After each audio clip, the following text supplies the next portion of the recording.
नमस्कार दोस्तों, welcome to logic lens. Logic lens की सीरीज़ में आज का हमारा टॉपिक है प्लेटफॉर्म इंडिपेंडेंस। अक्सर जब हम लैंग्वेज पढ़ना स्टार्ट करते हैं C++, जावा, पाइथन, तो ये वर्ड बहुत ज़्यादा आता है डेफिनेशंस में, प्लेटफॉर्म इंडिपेंडेंस। फॉर एग्जांपल, आपने यूनिवर्सिटीज़ में पढ़ा होगा, आपके फैकल्टीज़ ने पढ़ाया होगा that Java is a platform independent language. Python is 70 to 80% platform independent language from source code side. C++ is not a platform independent language. C++ platform independent language नहीं है। ये सारी डेफिनेशंस में समझना ज़रूरी है कि प्लेटफॉर्म इंडिपेंडेंस होता क्या है। So let's start with the topic. सबसे पहली चीज़ जो आपको समझने की ज़रूरत है कि जिस भी लैंग्वेज में हम कोड करते हैं that is an artificial language, और जिस भाषा में मैं बात कर रही हूँ दैट इज़ वो है एक नेचुरल लैंग्वेज। तो जिस भाषा में हम कोड करते हैं मशीन में, उसे हम कहते हैं आर्टिफिशियल लैंग्वेज, जिसको सोर्स कोड भी कहा जाता है। क्लियर? इसके बाद आपका जो मशीन यानी जो आपका कंप्यूटर है वो सोर्स कोड यानी कि आर्टिफिशियल लैंग्वेज नहीं समझता है, जावा C++ की भाषा नहीं समझता है। मशीन कैन ओनली अंडरस्टैंड 0110, वो सिर्फ बाइनरी डिजिट्स को ही समझता है, that is called as machine code. Clear हो गया? तो जिस भी भाषा में हम लिखते हैं सबसे पहले उसको कंपाइल किया जाता है। कंपाइल करने के बाद हमें मिलता है मशीन कोड, और ये मशीन कोड हमारी मशीन समझ पाती है और लॉजिक को इम्प्लीमेंट करती है। तो ये टॉपिक अगर क्लियर है, उसके बाद हम नेक्स्ट पे चलते हैं। प्लेटफॉर्म इंडिपेंडेंस का डेफिनेशंस ऑनलाइन क्या दिया रहता है कि एक प्रोग्रामिंग लैंग्वेज प्लेटफॉर्म इंडिपेंडेंट है अगर वो किसी भी ऑपरेटिंग सिस्टम या किसी भी और मशीन पे इजीली रन और एग्जीक्यूट हो जाती है। फिर से समझिए, एक प्रोग्रामिंग लैंग्वेज प्लेटफॉर्म इंडिपेंडेंट है अगर वो किसी भी ऑपरेटिंग सिस्टम पे एग्जीक्यूट हो जाती है। इसका मतलब क्या हुआ? अगर मैंने एक प्रोग्राम लिखा है, लेट्स से hello.java, तो इस डेफिनेशन के हिसाब से hello.java मैक OS पे भी चलना चाहिए, लिनक्स पे भी चलना चाहिए और विंडोज़ पे भी चले। तो अगर कोई पर्टिकुलर लैंग्वेज हमारे किसी भी ऑपरेटिंग सिस्टम या मशीन पे चल रहा है then that is called as platform independent language. ये डेफिनेशन ऑनलाइन होती है, पर क्या ये डेफिनेशन सही है? ज़रा सोचिए, hello.java अगर मैं लिनक्स सिस्टम पे लिखती हूँ तो भी रन होगा। मेरा फ्रेंड है विंडोज़ पे, उसने hello.java लिखा, मैंने सपोज उसे मेल कर दिया अपना ये कोड, उसने कॉपी किया और उसको रन किया अपने प्लेटफॉर्म पे, वहाँ भी रन होगा। एक मेरा फ्रेंड है वो विंडोज़ मैक OS यूज़ कर रहा है सपोज, तो विंडोज़ पे भी रन होगा, मैक OS पे भी रन होगा। तो प्लेटफॉर्म इंडिपेंडेंट तो ये हो गया, सोर्स कोड में किसी को भी दूँ तो वो रन तो कर रहा है। तो कहाँ से ये डेफिनेशन वैलिड हो गई कि एक language will be a platform independent अगर वो सारे ऑपरेटिंग सिस्टम पे रन हो रहा है? ये डेफिनेशन सही नहीं है। तो एक्चुअल डेफिनेशन होती क्या है? एक्चुअल डेफिनेशन होती है आपकी, one second, the actual definition कहता है कि एक लैंग्वेज प्लेटफॉर्म इंडिपेंडेंट है अगर उसको कंपाइल करने के बाद जो हमें कोड मिलता है, इंटरमीडिएट कोड जिसे हम कहते हैं, अगर हमें कोई कोड मिलता है, ये कोड, ये जो फाइल है, ये फाइल अगर किसी भी ऑपरेटिंग सिस्टम को दे, फॉर एग्जांपल लिनक्स को दे, विंडोज़ को दे या मैक OS को दे, किसी भी OS को दे, और ये उन मशीन्स पर जा करके अगर रन हो पा रही है then this language is platform independent. क्या ये टॉपिक क्लियर हुआ? डेफिनेशन ये नहीं होता कि एक लैंग्वेज प्लेटफॉर्म इंडिपेंडेंट है अगर वो सारे ऑपरेटिंग सिस्टम पे रन करे। डेफिनेशन है एक लैंग्वेज प्लेटफॉर्म इंडिपेंडेंट होगा अगर उसको कंपाइल करने के बाद जो मुझे फाइल मिलेगी वो फाइल में किसी भी ऑपरेटिंग सिस्टम को दूं और वो वहाँ पे रन हो जाए। क्या ये पॉइंट क्लियर हो गया? फॉर एग्जाम्पल, मैंने C++ में कोई कोड लिखा है, ठीक है, मैंने लिखा है hello.cpp, इसको मैंने कंपाइल किया, कंपाइल करने के बाद मुझे एक .exe फाइल मिली। अगर ये वाली फाइल मेरी लिनक्स पे भी रन हो रही है, विंडोज पे भी रन हो रही है और मैक ओएस पे भी रन हो रही है, then this language will be called as platform independent. ठीक है, क्लियर हो गया? ये होता है प्लेटफॉर्म इंडिपेंडेंस का डेफिनेशन। अच्छा, अब आपके दिमाग में एक सवाल आना चाहिए कि जब हमारा सोर्स कोड यानी कि Java, C plus plus, Python platform independent है, यानी मैं अपना कोड किसी भी प्लेटफॉर्म पे दूँ, जब वो रन इजीली हो जाता है, तो मैं अपनी डेफिनेशन को चेंज करूँ, यानी मैं उसे पहले कंपाइल करूँ और फिर कंपाइल्ड फाइल क्रिएट करूँ और इसके बेसिस पे क्यों चेक करूँ कि एक लैंग्वेज प्लेटफॉर्म डिपेंडेंट है या इंडिपेंडेंट है। मैं एक कंपाइल्ड फाइल दूसरे मशीन को क्यों दूँ जब मैं सोर्स कोड दे सकता हूँ? तो इसका आंसर ये है, सोर्स कोड में आपका लॉजिक होता है जो कि ह्यूमन रीडेबल और अंडरस्टैंडेबल होता है इजीली। तो बीइंग अ यूज़र, आप किसी और क्लाइंट को नहीं चाहोगे कि आपका लॉजिक दिखे या आपने जो भी काम किया है वो समझ में आए।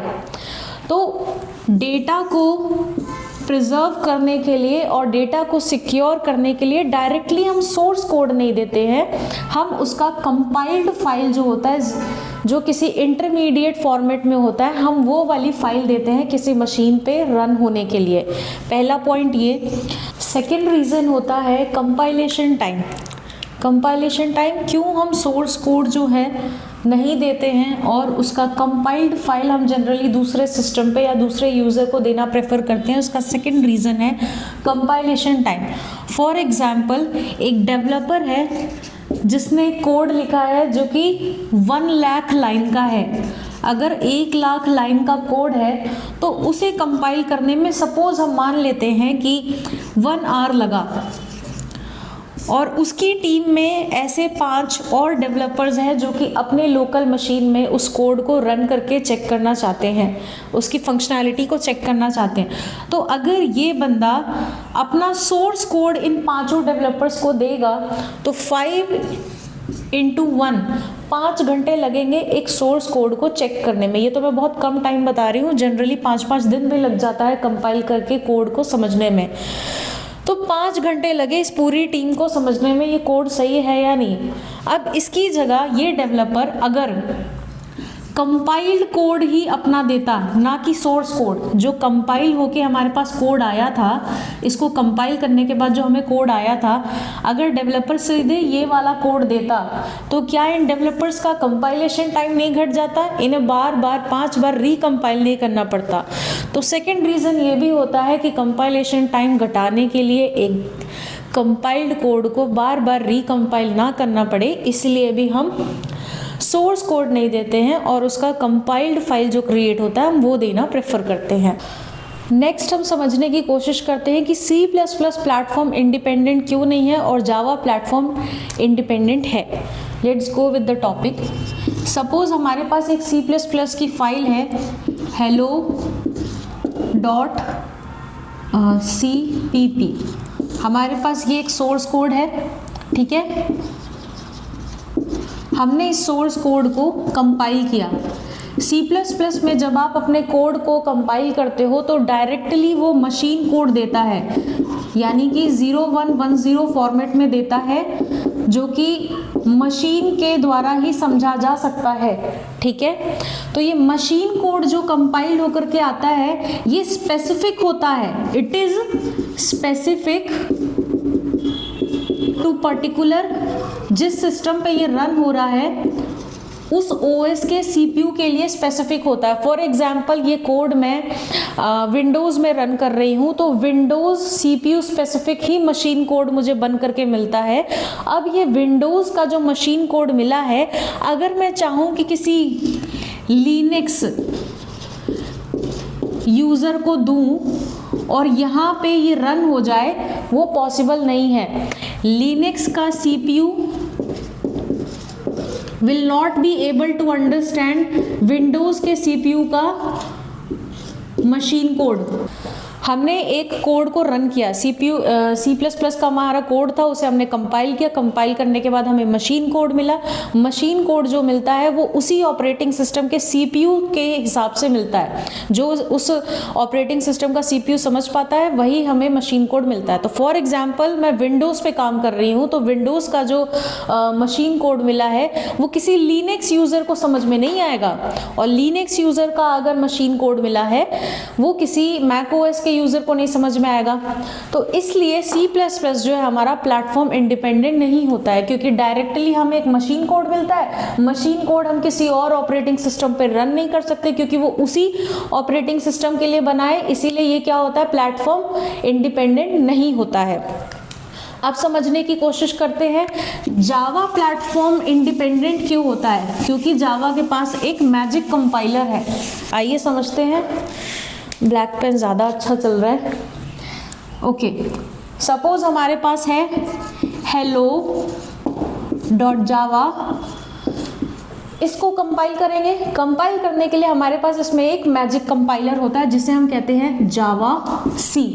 अब ये जावा सी क्या करता है, hello.java को मशीन कोड में नहीं कन्वर्ट करता है, एक इंटरमीडिएट कोड में कन्वर्ट करता है। इंटरमीडिएट कोड में कन्वर्ट करता है जिसको आप सारे विद्यार्थियों ने रट रखा होगा, जिसे हम कहते हैं बाइट कोड। ठीक है, जिसे हम कहते हैं बाइट कोड। अब ये जो बाइट कोड, जो इंटरमीडिएट कोड मिला है, इस फाइल का नाम होता है, हमें एक फाइल मिलती है, फाइल के फॉर्म में मिलता है, इस फाइल का नाम होता है हेलो। हेलो तो हमारे प्रोग्राम का नाम है ही, एक्सटेंशन बनता है .class। ठीक है, जावा सी नाम का कंपाइलर है जो कि hello.java फाइल को इंटरमीडिएट कोड यानी बाइट कोड में कन्वर्ट करता है, और इसका एक्सटेंशन होता है .class। अब ये जो फाइल है ना, ये जो फाइल है ये एक प्लेटफॉर्म इंडिपेंडेंट फाइल है। क्यों? क्योंकि ये जो फाइल है किसी भी ऑपरेटिंग सिस्टम पे रन हो सकती है, ये किसी पर्टिकुलर ऑपरेटिंग सिस्टम के लिए नहीं बनी है। जैसे C++ में जो मशीन कोड डायरेक्टली मिलता है वो किसी CPU के स्पेसिफिक होता है, वैसा जावा में नहीं होता, क्योंकि जावा में हमें मशीन कोड से पहले एक इंटरमीडिएट कोड मिलता है जो कि सिर्फ किसी भी ऑपरेटिंग सिस्टम पे रन हो सकता है। अब इसके बाद क्या प्रोसेस होता है, hello.java जो है किसी भी ऑपरेटिंग सिस्टम पे इजीली रन हो सकता है, बशर्ते उस ऑपरेटिंग सिस्टम का JVM उसमें इंस्टॉल होना चाहिए। ठीक है, जो हमें इंटरमीडिएट कोड मिला है वो किसी भी ऑपरेटिंग सिस्टम पे अब रन हो जाएगा, बशर्ते उस सिस्टम का जावा वर्चुअल मशीन उस सिस्टम पे इंस्टॉल होना चाहिए। तो अब समझते हैं JVM क्या होता है। JVM होता है जावा वर्चुअल मशीन। ये एक सॉफ्टवेयर होता है जिसके हेल्प से हम हमारे .class फाइल को मशीन कोड में फाइनली कन्वर्ट करते हैं। तो .java file, .class file, and then with the help of JVM we convert our .class file into machine code, जो कि एक्चुअली में मशीन समझ पाता है और हमारे लॉजिक को एग्जीक्यूट कर पाता है।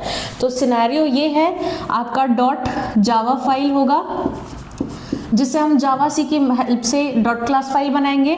.class फाइल आपके ड्राइव में सेव हो रही है, ये सारा फाइल आपका ड्राइव में सेव हो रहा है। JVM सबसे पहले क्या करता है, क्लास लोडर की हेल्प से ड्राइव से आपकी क्लास को उठा करके मेमोरी में लाता है, जिसे हम कहते हैं रैम में वो लाएगा जहाँ पे आपका कोड रन होगा। देन उसके बाद लाइन बाय लाइन और JIT कंपाइलर के थ्रू आपका .class फाइल मशीन कोड में कन्वर्ट किया जाएगा। क्या बोला मैंने, .class फाइल को ड्राइव में से उठा के रैम में लाएगा। रैम में लाने के बाद सेकेंड स्टेप होता है मशीन कोड में कन्वर्ट करना with the help of interpreter and JIT compiler. Interpreter आपके कोड को लाइन बाय लाइन एग्जीक्यूट करता है, कंपाइलर JIT कंपाइलर जिसे हम कहते हैं जस्ट इन टाइम कंपाइलर, ये क्या करता है, अगर कोड में कोई ऐसा पार्ट है कोड का जो बार बार यूज़ हो रहा है, उसे JIT कंपाइलर से हम एक बार में मशीन कोड में कर देते हैं ताकि बार बार हमें लाइन बाय लाइन दोबारा कन्वर्ट ना करना पड़े। तो इन दोनों की हेल्प से ये .class फाइल को मशीन कोड में कन्वर्ट करता है और वो मशीन कोड आपका एग्जीक्यूट हो जाता है, लॉजिक एग्जीक्यूट हो जाता है। That is why Java is a platform independent language. इसके बाद सेकेंड पार्ट में हम पढ़ने वाले हैं अंदर से JVM के बारे में। JVM के स्टेप्स एक्चुअली में क्या क्या होते हैं। जैसे सबसे पहला स्टेप होता है डॉट क्लास फाइल को क्लास लोडर की हेल्प से ड्राइव में से निकालना और रैम मेमोरी देना। देन उसके बाद सेकेंड स्टेप होता है मशीन कोड में कन्वर्ट करना with the help of interpreter and compiler. Third step होता है मेमोरी मैनेजमेंट, जिसको हम समझेंगे कैसे मेमोरीज मैनेज की जाती है, कोड के किस पार्ट को कौन सी मेमोरी दी जाती है, ये हम थर्ड स्टेप में समझेंगे। And then the last is garbage collector. Garbage collector कैसे ये जो वेरिएबल्स हमारे यूज़ में नहीं हैं, जो ऑब्जेक्ट्स हमारे यूज़ में नहीं हैं, कैसे JVM जो है इन सबको कलेक्ट करता है, और JRE क्या होता है और JDK क्या होता है, ये सारा हम पार्ट 2 में समझने की कोशिश करेंगे। मेरे ख्याल से ये लेक्चर बहुत ज़्यादा बड़ा हो गया है। Thank you so much. अगर ये वीडियो आपको लेंदी लगी तो आप इसे फास्ट फॉरवर्ड करके देख सकते हैं। ये एक ऐसा टॉपिक है जो मुझे थोड़ा ध्यान से पढ़ना पड़ा। मैंने हर जगह पढ़ के देखा, मुझे ऐसा लगा कि डेफिनेशन में थोड़ी सी मिस्टेक जा रही है। जैसा मैंने पहले बार में बताया था आपको कि प्लेटफॉर्म इंडिपेंडेंस की जनरली जो डेफिनेशन दी जाती है वो ये दी जाती है कि एक सोर्स कोड प्लेटफॉर्म इंडिपेंडेंट है अगर वो ऑपरेटिंग सिस्टम्स पे रन कर पा रहा है अलग अलग तरह के। पर डेफिनेशन में डिफरेंस आता है, सोर्स कोड नहीं, सोर्स कोड का कंपाइल्ड वर्जन जो बनता है तो एक ऐसा वर्जन बनना चाहिए जो कि किसी भी ऑपरेटिंग सिस्टम पे इजीली रन कर पाए। सेकंड पॉइंट बहुत ही अच्छी मैंने बताई थी आपको कि क्यों हम सोर्स कोड नहीं देते हैं और कंपाइल्ड कोड जो फाइल हमारे को मिलती है हम उसे देते हैं और हम अपना कंपाइलेशन टाइम घटाते हैं, सिक्योरिटी बढ़ाते हैं। ये सारी चीज़ें मैंने आपको इस लेक्चर में समझाई। Thank you so much. Do like, subscribe to my YouTube channel. Thank you.